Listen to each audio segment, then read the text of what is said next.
professionnels de médias ce mercredi 27 mai 2026 dans la salle Lubumbashi de l'hôtel Pullman.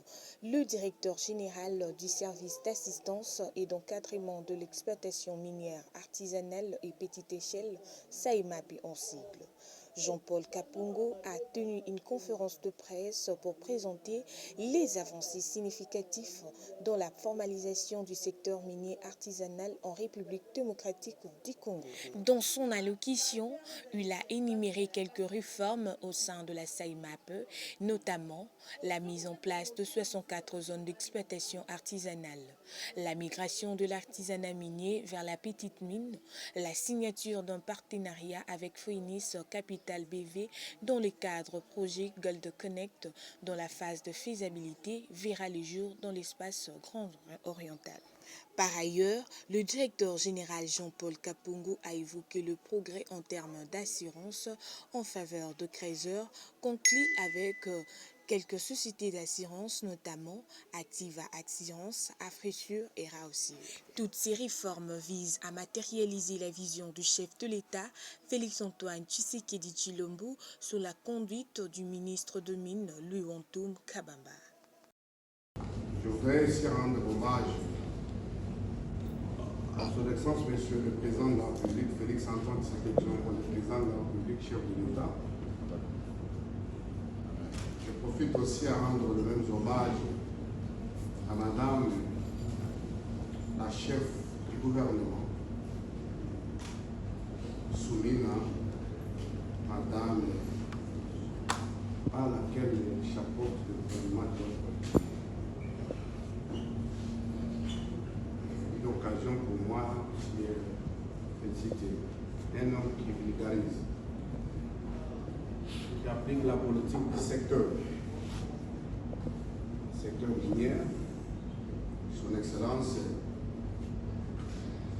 Louis-Antoum Kabamba, un père pour moi.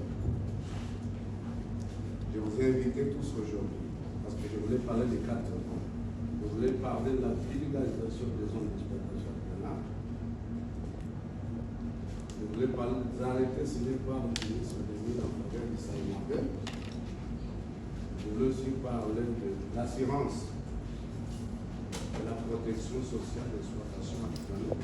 En même temps, je voulais terminer ma mission avec le rôle du SAIMAP dans le partenariat stratégique américain du secteur. J'ai fait beaucoup d'efforts depuis mon avènement au travers du ministre Louis-Antoum Kabamba. Je vais commencer.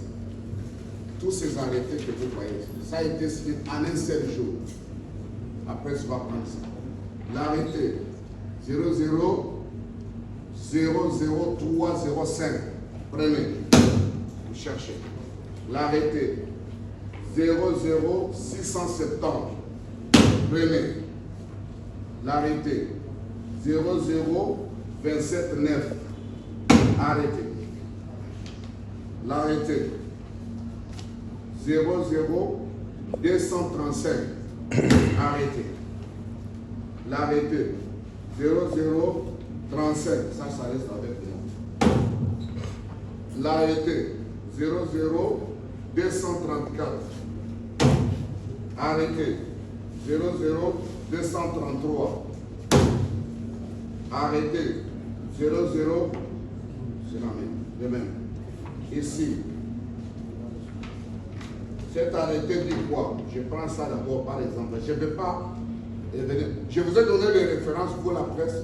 Faites vos investigations au niveau du cabinet du ministre des Mines. Les zones d'exploitation artisanale qui ont été situées dans les 2 provinces et comment les DG comptent-ils mettre en œuvre ça? Et 2, vous allez poser des questions sur les assurances. L'arrêté numéro 00235 portant création et organisation et fonctionnement d'une commission chargée de préparer un projet d'affectation des coopératives minières dans les EA, à son article 4, parle de la composition d'un comité.